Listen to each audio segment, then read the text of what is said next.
Doctor Who 60th Anniversary, The Star Beast. So I watched this at the convention, like with everybody, kind of movie theater style. Mm-hmm. Oh, And nice. so my nephew was with me, and he he was like, "Oh my gosh, she's so cute. The Meep is so cute. I want to I want, I want to just want cosplay to as say him." something. How many times? If it's cute, it's evil. I mean, that applies to my nephew too. So He the has Meep a is a thing perfect for costume for villains. him. Yeah, he has a thing for villains. So it's cute and a villain, so it's perfect. Yeah. Yeah, it's like no, like everything, I forget her name, Cozy Glow or whoever from My Little Pony. Cute, Yeah. evil. It's that cute. It is evil. It is the rule of the universe. Do not trust cute things.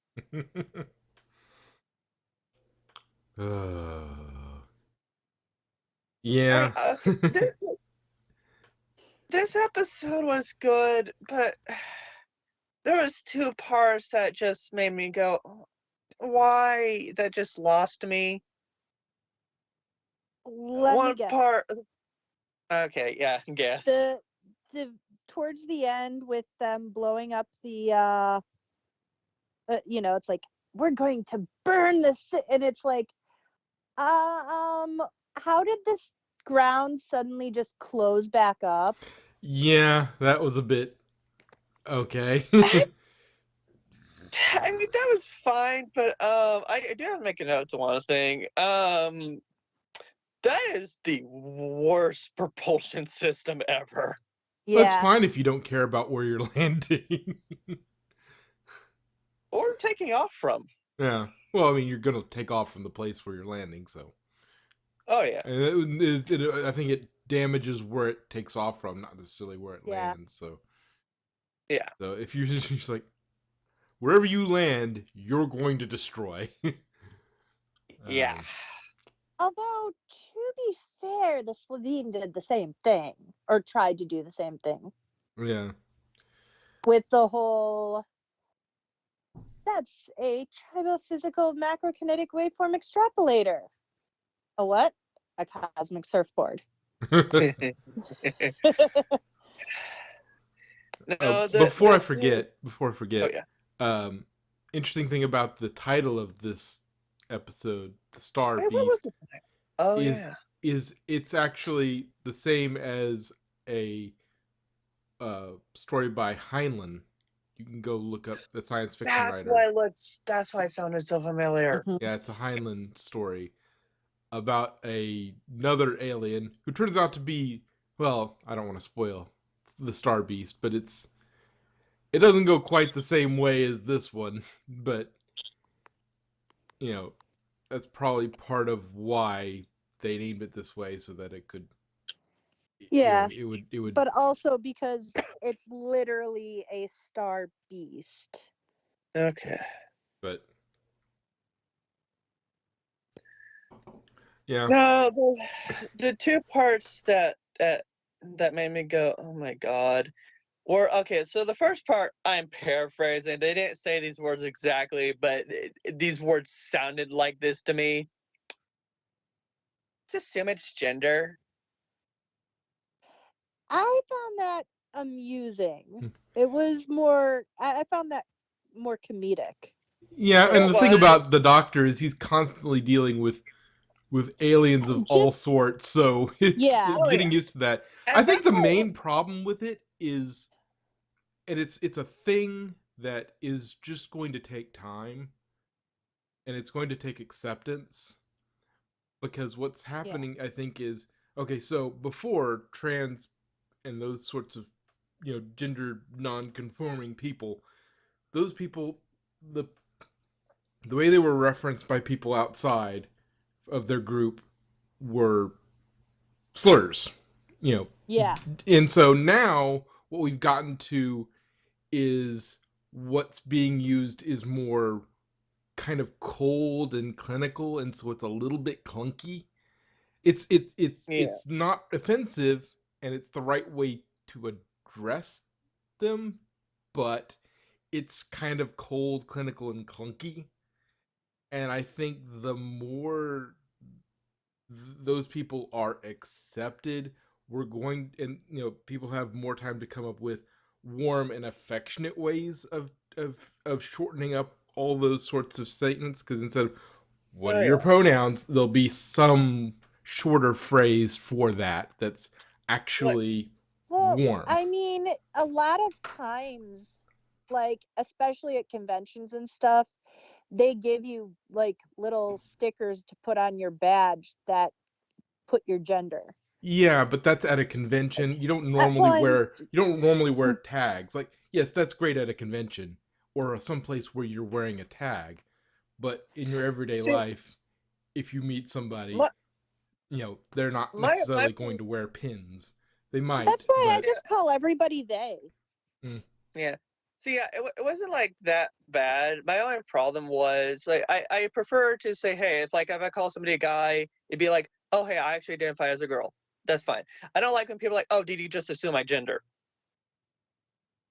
That's what made me go, bleh.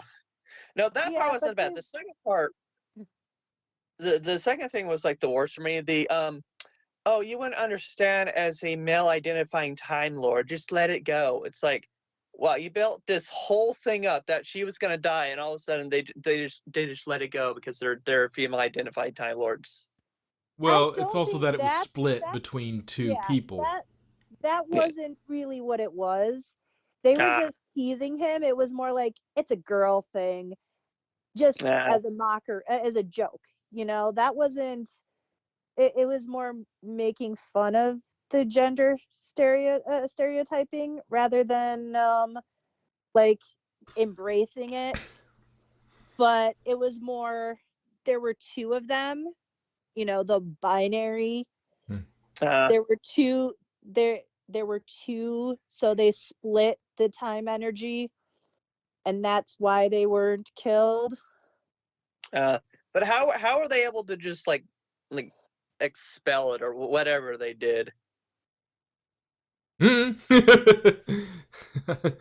It's Doctor Who. That's all sort of wibbly wobbly. So the whole thing's a bit wibbly wobbly. They didn't really have like a plan. So it's like, you know what? Let's just make shit up. Well, and they split it. So they kind of covered their faces a little bit by splitting it up between two people. So it's not as that's not as big a deal. Yeah. But it's kind of like how in grade school they were showing how completing the circuit makes you not get zapped. Like you touch the charge and you get zapped, but if multiple people are holding it, that charge gets shared between you and the zap is smaller.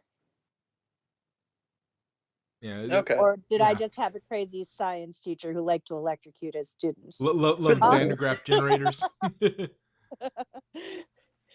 But it's that concept of they're sharing the load, so they're not affected by it as strongly as if it was just her. Yeah. But yeah, it's well, it was just well, okay. Yeah, while I'm thinking about it, new TARDIS interior. Before I forget, new TARDIS interior. It's quite possibly the cleanest TARDIS interior we've had in a while. Vastly different from 10's. Yeah, I like it. Yeah, it's very big.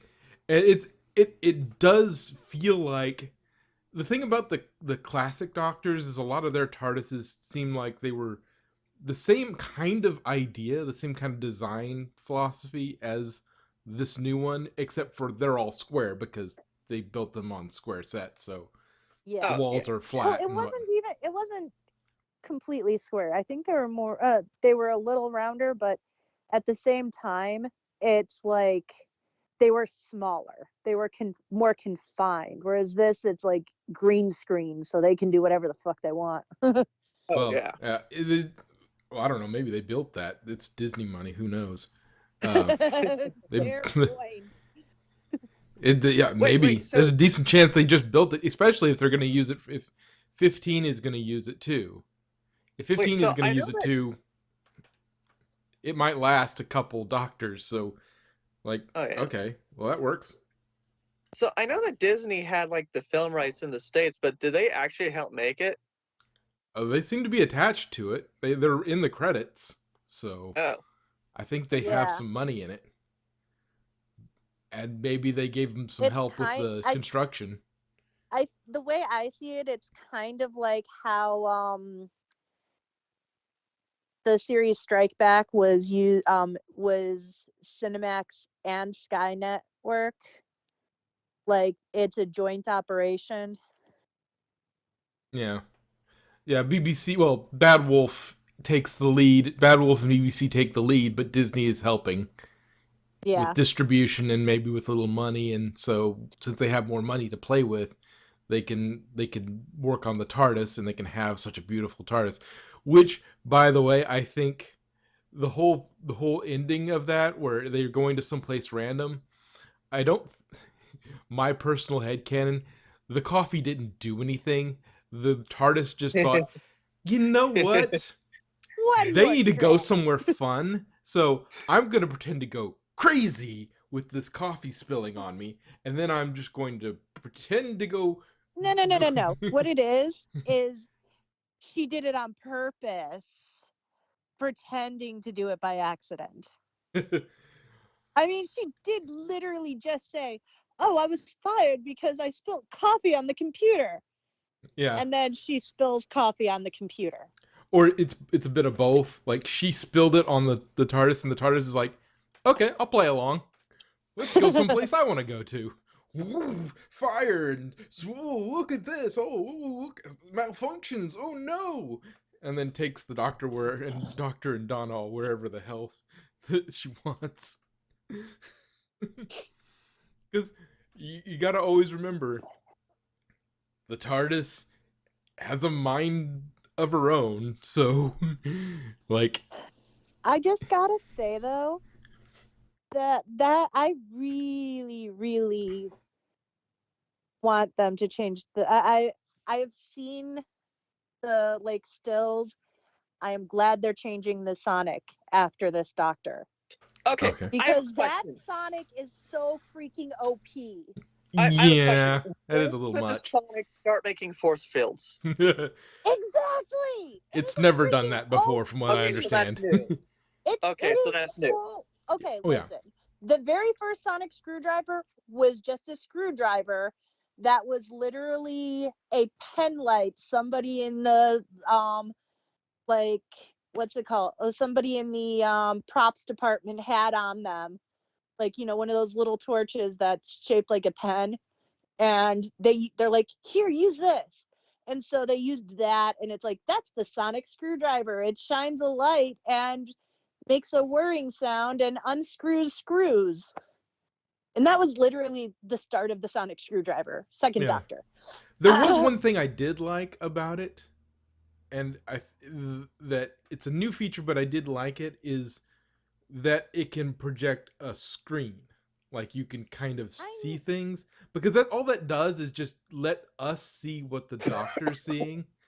Because the Doctor's always been able to just look at the screwdriver and know what the screwdriver is doing. That's all this is doing, is letting you see what he sees. What? Yeah, I can see that. Yeah, it's not changing the powers of the screwdriver. It's just letting us in on what the Doctor's seeing. I mean, I'm okay with that. As long as you don't use it over too much. Overuse it. Yeah. But then again, there's a reason they got rid of the Sonic screwdriver in the Fifth Doctor. But yeah, I think as long as he only uses it every once in a while, like that. Because it's because it kind of loses some of its mystery, because there is something to the Doctor's just looking at the screwdriver and going, "Oh, you know, and you know, he's like, what is it? And then they have to ask what the doctor's doing, and then the doctor has to explain. You know, that's you know, that can be a thing. But like every once in a while, if you want him to pull it out and use a screen, doing a solo scene, then I guess yeah. But like it's easy. It makes more sense to have that narrative. Yeah. Like you know, have it a dialogue to explain it rather than just see it on the screen, because then it's not supposed to make sense anyways, because it's a bunch of sci-fi gobbledygook. But that sci-fi gobbledygook he can translate, as opposed to you just seeing a bunch of graphs or whatever. Yeah, I'm not saying, oh, use it all the time. It's like, no, but every once in a while it'd be cool to see kind of what the doctor is saying when he looks at the screwdriver. I think that's fine, because it doesn't change the powers. It just lets you see it if he's alone. It's not new. Well, because it's not. Because in the 11th Doctor episode, The Next Doctor, they used the Sonic as a projector. I don't remember that, but okay. So it showed like all the different doctors. And it turned out that projection was in the dude's head, so he thought he was the doctor, and he's like, I have a sonic screwdriver, and it's just a regular screwdriver. It's like, this is my sonic screwdriver. I'm gonna open doors. And the doctor's like, wait, what? Wait, you're the okay. And so the doctor became the companion for that episode for a dude who thought he was the doctor. Was that 10 or was that 11? Did you say 11? I thought that was 10. I thought it was. I think 10's the one with the snowy. I think it's a snowy area. I just remember snow, and it's a guy. It was a Christmas special, but I could have sworn it was 11. It doesn't matter that much, but yeah. Well, the concept is still the same. Yeah, but it hasn't been used much of any. You've almost never seen it, and if that is a function that's always been there, we rarely ever see it, and so like. You see it one time, and then we never see it again, and then they bring it back for this. The shields, like, that's fine. They're not fine, but that's not. If it was something else making that, okay. If you had some bit of alien tech and screwdrivered it and turned it into a little shield or something where they could get by, that would be fine. Like some blown off piece of tech, they're all fighting each other, and then that would have been how I would have done it, not had the screwdriver suddenly be able to do, okay, now I can just make force fields. Yeah. That's not what I don't think the screwdriver has ever been able to do that. No. That's why I said that whole force field thing, too OP, did not like it. Yeah. But yeah, it was the 10th Doctor. I was just conflating the two. Yeah. But yeah, it was the 10th Doctor with the Next Doctor. But I knew the episode title was The Next Doctor, and I knew the plot. It's just I got the doctor wrong. Yeah. Oh well, but yeah, well, you remembered the using it as a projector. I didn't remember that. So between us, we got this thing figured out. Yeah, there we go. But yeah, because it had his memory, and that's and it triggered, and that's how the Cybermen were like, oh, "You're the doctor," because yeah. But yeah, I think we both agreed the force fields should be the only time we see those. Yeah, that should never happen again. Yeah, if I said, I would have preferred it if he made one out of random crap in the kitchen. Yeah, like the doctor. Well, there's enough alien technology that were being fired back forth at each other. If they found some little scrap that rolled into his, like they're fighting back and forth, one of them, something explodes, and a little shield unit falls off of something, and like, oh, whoop, whoop, and he turns it on, and it's a little shield, and then he uses it like that. Yeah. Totally cool. That's a very Doctor thing to do. Yeah. Take some scrap of something. Oh, that blew off. Okay. And okay, we're good to go. Okay, fine. That's very doctory, but just having the screwdriver be able to do that, because it solves way too many problems way too quickly. Such a Deus Ex Machina. It's like, no. And he's already got something that can do shielding in the TARDIS, like, yeah, because we saw that in 9 use that very, very big, a very big thing, because he did that with he showed up in the middle of the Daleks with the shields up on the TARDIS and just stood there and watched them try and fire at him. Didn't like, 11 do that too with Amy and Rory in the Daleks? Yeah, maybe. I just don't. I just remember it's a very intense memory of 9. Oh yeah, it was. I know 9 and Rose did it against the Daleks, but yeah, I thought because he mentioned something about Jammy Dodgers, and like the Jammy Dodger was a trigger. That was it being a detonation. Yeah, that was it being a detonator. That is a cookie. Yeah. But yeah, that 11 did that with I forget which Dalek group it is. They all have like, oh wait, there was one last patch of Daleks. No, that wasn't the last patch of Daleks. These were the last patch of Daleks. Well, it's like the Master. Oh yeah. He always comes back. Yeah. Oh, I know. It's just always funny when they have to come up with a new name for this group of Daleks that were in he was literally somewhere. The Master was literally on his last life with the 4th Doctor. Yeah. And he took over Nissa's father, Tramus, to become the Ainley Master, who is the best master. I mean, one of the best masters, because there is Missy, who is the best. Mm-hmm. But so then I love Missy. You see, that is a gender swap regeneration done right. Yeah, it can be done. It can be done. Whittaker was a fail. Was a bit of a failure, but Missy worked. Missy rocked. But yeah, so Ainley did it, and then they did it again in the movie where he became slime and took over the body of this paramedic and became the Eric Roberts Master. And so he was on his last life many times and kept finding a way to come back. The Daleks, I wiped out all the Daleks. There's one left. And then there's more. And there's more. So they always come back. The Cybermen too. Yeah. They're like cockroaches. Oh yeah. But yeah. Let's see what else. It's nice to have, because the problem with just thinking about it, 10 Martha didn't have this problem, but Rose was stuck in a different alternate dimension. You can't get to her. It's sealed off. Maybe he could just say, no, it's not. I found a way around it. So Rose can't come back. And then Donna had this thing that, her memory if she remembered the Doctor, she'd die.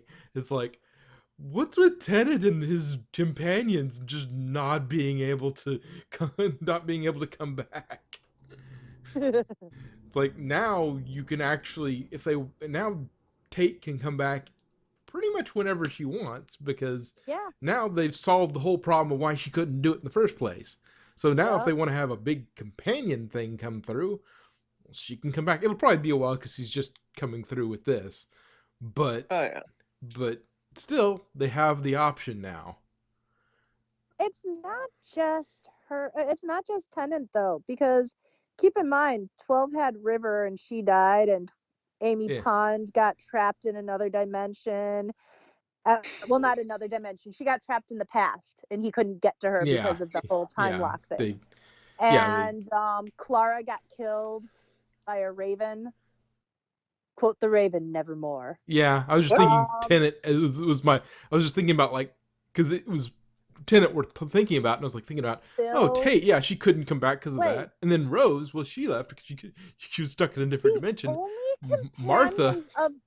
The only companions of New Who that did not die or were trapped in some way they couldn't come back. Trapped in another dimension. Yeah. Where they cannot come back. Yeah. Are Donna and Martha. Yeah. And Donna had her memory wiped. Well, and Bill. Bill died. Didn't she come back? She was. No. Her memory came back because there were those glass people who brought her memory back. Yeah, but they went to her moment of her death and took her memory. Yeah, and her existence. So her somehow, but no, her consciousness is stored away, but she herself is dead. Yeah. Well, anyway, they can. She's not like in an inaccessible way. Like you could put her in like something else or have some way of accessing that consciousness. I don't know. Just like River, you could like go back to the library and I guess visit River if you wanted to. Yeah. It's like River in that regard. Like they're both you can't really have the same sort of adventure, but you could still access them probably. Like River, yes, I figure. Bill, yeah, and then we got to 13s. Did she kill off any of 13's companions or trap them? Oh, true. No, they didn't. They didn't die. Yeah. They all went their separate ways. And I sent Madrock a spoiler because he's seen it. And Madrock, that's what I was thinking. That's what I was thinking. When Zex was talking about that, I had to. But yeah, so 13's companions and Martha. Well, before this episode, it was basically Martha and the 13th's companions were still around. Yeah, that was it.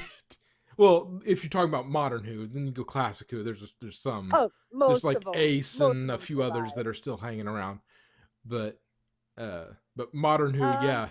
Let's see. Of the original companions, let's see. Ian and Barbara survived. Ian actually was still around and he was in that companion support group. Yeah. Susan got left in the future because she fell in love. Vicky got left in Troy because she fell in love. Steven is alive and moved on. Dodo is alive and moved on. Ben and Polly moved on, are alive in their own time. Were alive in their own time. Victoria, she actually came back with our first time ever meeting Kate Stewart.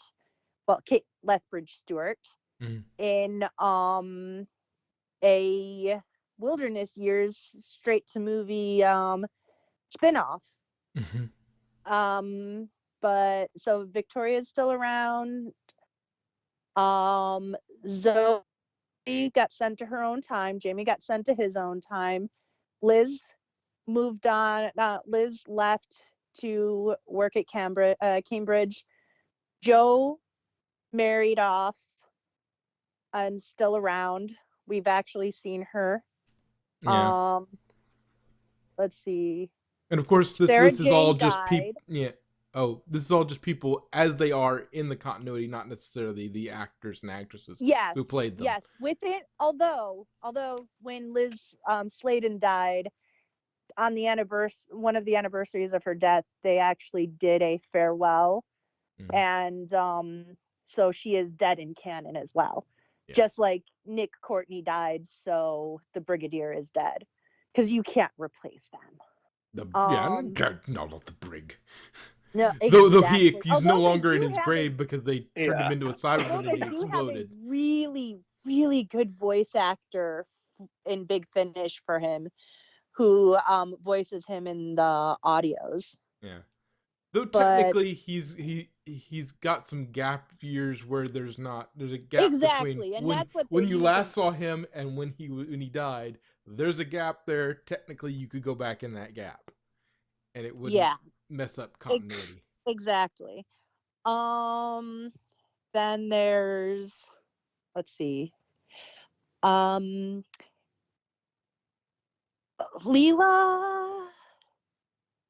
I think she left. She moved on. She now commands a spaceship, a delivery spaceship. No. I get the joke, but no. Yeah. Although she is a warrior. Let's see. Romana became president of Gallifrey. Then, well, Romana died and Romana regenerated into Romana 2, then became president of Gallifrey later on after having left in End Space. Adric died. Nyssa left after Adric died. She couldn't handle it, I think. I don't remember what happened to Nyssa. I think she just left. Tegan left, and we've seen her since. She's working with UNIT now. Trelaw went back home to his planet because he was a prince, and he decided he was a prince in exile and decided to go home. Let's see, Trelaw. Then we had Perry, who ended up marrying a warrior king. Then we had Mel, who she left the seventh Doctor when the seventh Doctor picked up Ace, who, as we see, is back on Earth as well. So that's all the classic Doctor companions. Yeah, most of them are alive. There are a few dead. But... I think only 2 of them died within their run. Sarah Kingdom, who was a side companion, who was only in like one story. Yeah. But she was technically considered a companion. She died, and then Adric died fighting the Cybermen and destroying the dinosaurs. And then Sarah Jane died. Sarah Jane and the Brigadier died later on within canon. Yeah. So yeah, most of the classic ones they didn't kill off. Then theoretically you could have another actor come in and play that role at that age technically, but you probably wouldn't at this point. A lot of the actors are still alive. Yeah, but if the ones that aren't, or the ones that will pass in the near future, you could use that as you could go in those gap years and come back with them. They aren't trapped in a different dimension. They're not that sort of thing, which where we haven't seen their entire run with the Doctor and then they're dead or sealed or something like the New Who. It's like, wow, just New Who loves getting rid of their companions. Oh, we also have Jack, though eventually we do see the face of Bo, but there's a long gap. There's a long gap between when we last see Captain Jack and the face of Bo. Like, there's a big gap in there, so you could throw Captain Jack in there whenever, really. But yeah. Yeah, everybody else is either dead, sealed, or or in a computer somewhere, or a consciousness or something. Yeah, but it's good to have Donna back, because now we can have Donna come in whenever she wants. Because who doesn't love Donna? She is most fun. Yeah, she's like, I knew that thing was evil. I love that one of the references she calls 14 spaceman. Ooh, watch it, spaceman. Ooh, watch it, Earth girl. Do I sound like that now? That was more the what was his name? What would they call him? I forgot what it's called. The Metacrisis Doctor. Yeah. That was more the Metacrisis Doctor, but I'm sure the Doctor would have responded the same. It's like, ooh, Earth girl. Maybe, but the Metacrisis had more Donna in him, so probably. So the sass was elevated. Sass levels were elevated. Looked like the Doctor had a little more sass. You might even call him a sasshole. Let's see. What else was there? Let's see. Like I saw 3, so I'm trying not to mix up anything. Yeah. Pacing. Oh, it's so nice having pacing that's not just just oh yeah, we forgot to finish this episode. I wrote ourselves into a corner in the last 5 minutes. It's like, no. Yeah. It's oh my not, gosh, yes. It's not. It had a coherent plot that just A to B to C to A, and it just tied it all together neatly and coherently. Oh, and the powdered wig. Yeah. Oh my God. Yes.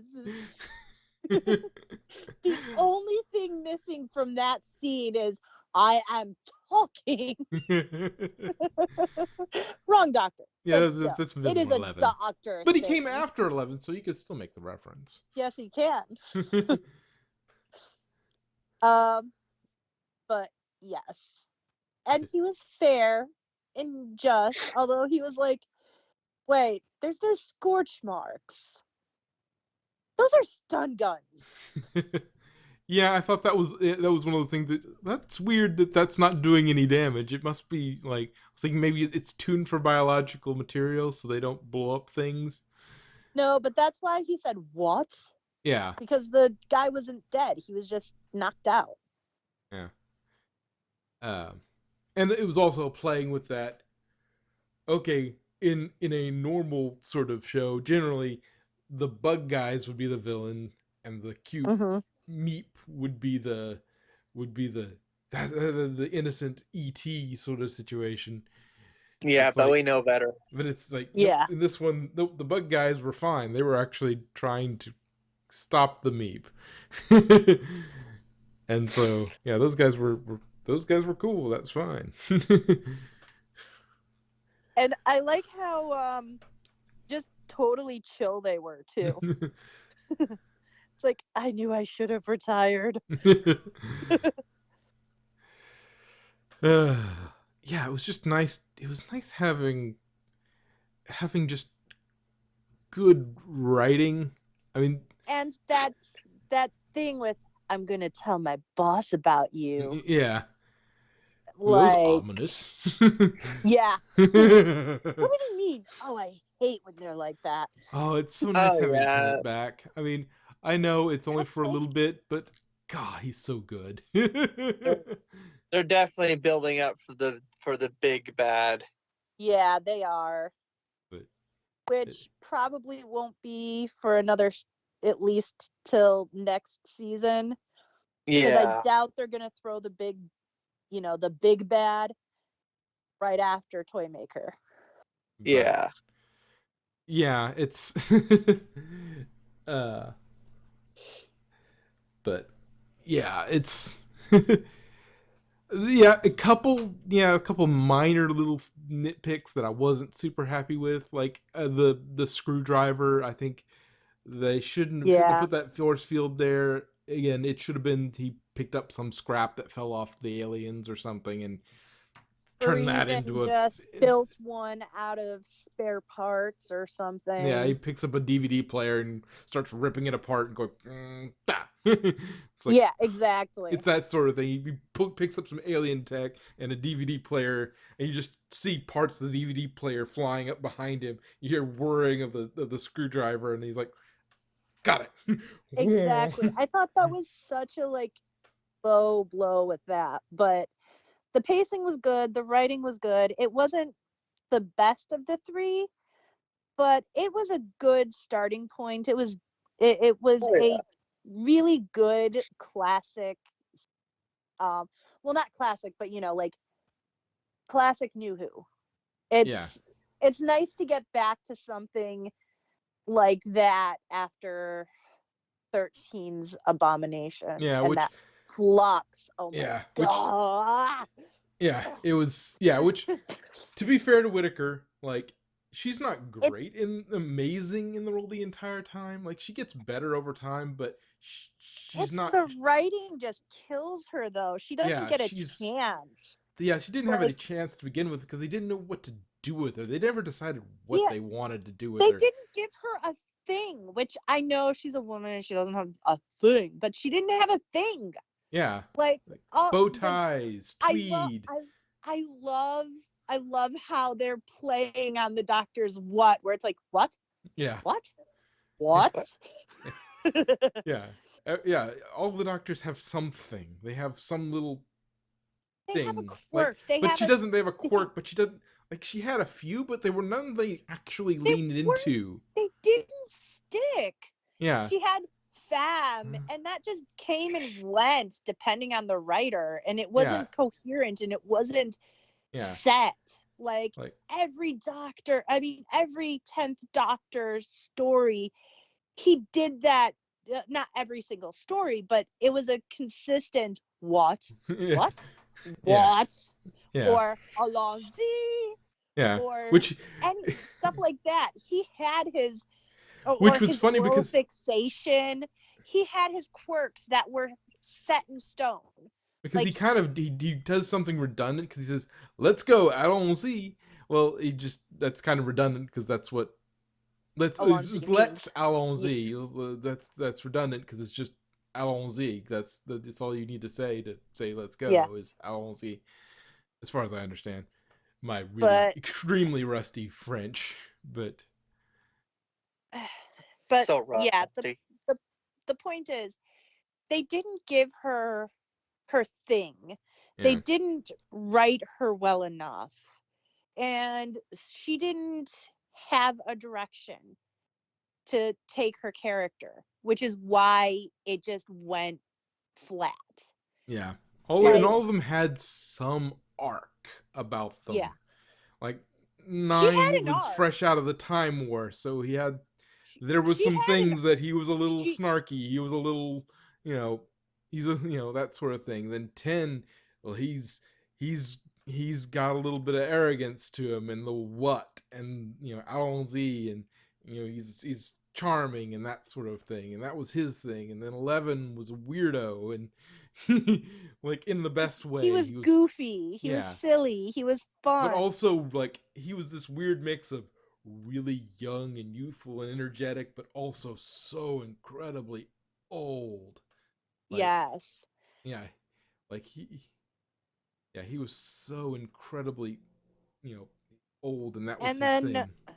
And then 12 had his crisis his of am I a good man? And his he went back to that almost goth emo phase of he's seen some shit, he's done some shit, and he wants to just be good and be am I happy, a good man? But everything is just fucking with him, and so he's just like, you call this little thing a war?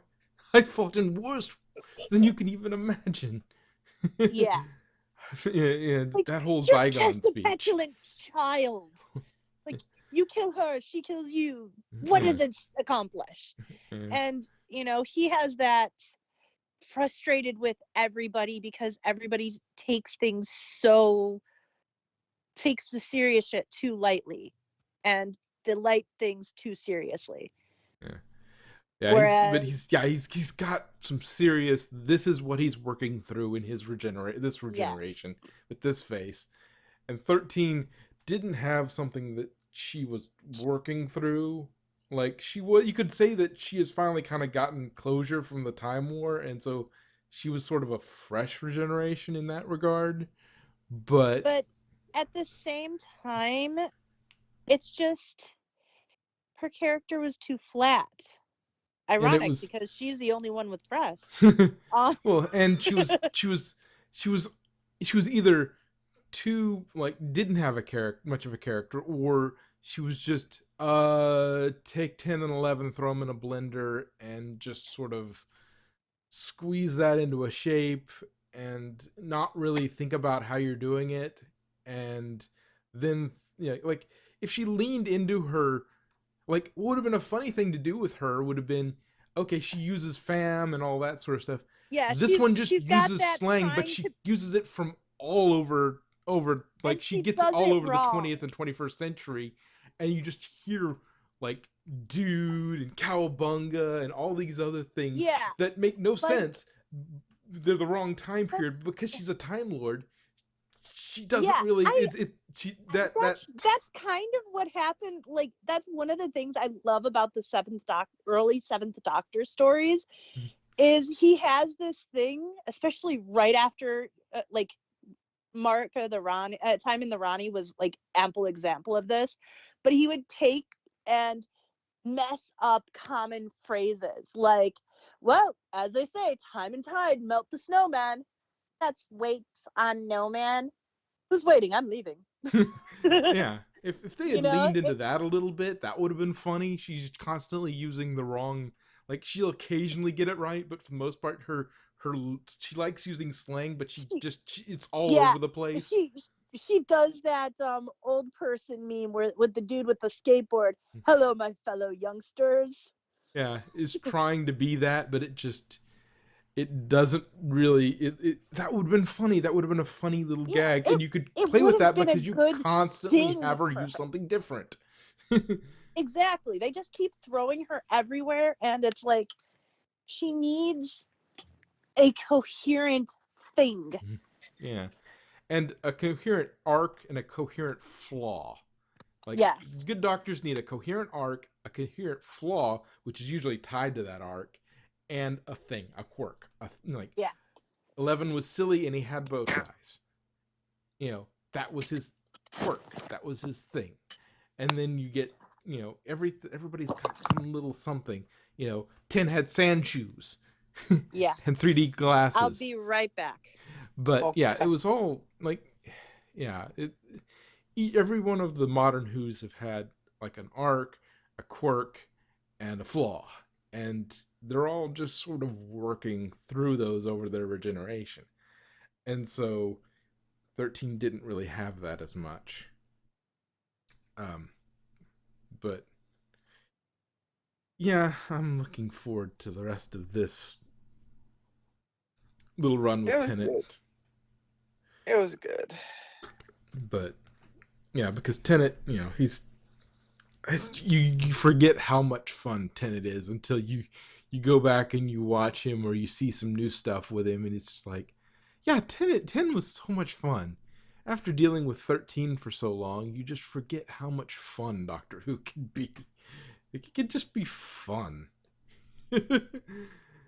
And I think Davies gets that. Like, Davies got that. Moffat got a little too serious for his own business sometimes. It was still good, but I think sometimes he forgot to be silly occasionally. Like, it was never made a bad episode because it was too serious, but just like the general trend over like the Moffat era, everything was a little darker, a little broody. It was good, but it was just a little, and so just to have some Davies era silliness back in there, like, 11 was a good vehicle for adding some silliness back in because that's just who he is. But man, he would get real broody with Moffat's run. Davies Davies had his moments, but he was always usually there was something, some silliness in there as well, and I hope. Although we were talking about their wardrobe and stuff, before I forget, I love the line that Donna says. You know, over 30, you can wear that suit that's skinny up to 35 and no further. Yeah, but yeah, it was good getting some Davies era silliness back. Like, yes, it's like just that the writing is so on point on this. Yeah, like I was saying, like Davies, you had a good sort of mix of silliness and seriousness. Moffat got a little bit more dark, a little too serious at times. But 11 helped because he was already a little silly, so he could always mix that back in. But but he got a little too serious sometimes, which it was never a bad episode because he was too serious. Just the overall flavor of his run was there's way too much. There's a little too much seriousness here. He could have gotten a little more silly from time to time, and then Chibnall doesn't know what the hell he's doing, and then we're getting back to Davies, and he knows what he's doing, so everything's back to kind of that nice balance of this is very serious. This is a very serious situation. But oh wait, Tennant's gonna pull a powdered wig out and pretend and be a judge for a few minutes. That's just silly enough to be fun, but still carry on with what was going on. But yeah, lots of fun to be had. Some minor complaints, but for the most part, just happy to see Donna again. Me too. Yes. I mean, Tennant's not. I like Tennant again, Tennant too, but the fact that now we can have Tate back whenever they can get her, good. Though we should bring Martha back at some point. We should see her again. I mean, she's working for UNIT, right? So I mean, like, she's working for UNIT. So she can pop in whenever they like. Be in. Yeah, if the rumors are true, she might actually be in that UNIT series. Fair enough. Because I mean, that was another thing that I was I wasn't miffed because I actually like Shirley, but I was like, where's my Osgood? Yeah. You can't replace my Osgood. Yeah. I'm not Osgood. I'm just saying you can't replace Osgood. I missed seeing Osgood and Kate Stewart. I miss seeing them, but you know, they get what they get. Yeah, but I mean, it just proves that because UNIT is a big organization, so like Osgood is not the only scientist there. I would have really liked them to bring Malcolm back. Malcolm, the scientific advisor during the episode with Lady Christina. The planet with the flying stingrays. Okay. I'd have to go. The 10th Doctor episode with the with Lady Christina D'Souza, and they got sent to a planet. Oh yeah, now I remember. Desert planet Planet of the Dead. That's it. Yeah, now I remember the one with the red bus. Nerdy one with the double decker. Yeah. Okay, yeah. But yeah, there's it's just nice having Doctor Who that I'm not just tearing your hair out like, what are you doing? Some competent Doctor Who again. Some good Doctor Who again. Not even just competent, good Doctor Who again. It's like a couple things that I didn't like as much, but most part it's pretty good. And mostly just quibbles. With the force field on the screwdriver, that was the biggest thing I didn't care for, but yeah. Okay, well, Tennant must be like the most popular Doctor because technically he was the Doctor like 3 times now. Yes, but he actually is the most popular New Who Doctor. Yeah. It's a bit like the fourth. Fourth in classic kind of has that same sort of. Him and Tom Baker are the top two doctors. Fourth in the classic era and 10 in the modern. Yeah. I guess he's also 14th now. Neither of them are my favorites. Yeah, that's that fair. would be that would be 2 and 11. Because they're so 11 because of 2, honestly, because they're so similar. But yeah, so yeah, he's very much the fourth of modern. But that's the beauty of Doctor Who, though. If you don't like it, that's okay, because it's not everything is for everyone, and you don't have to like every single story of Doctor Who.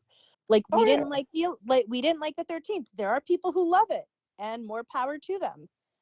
Like, if that's your thing, go for it. Love it, enjoy it. That's yours. But it's not our. We're not fans of that.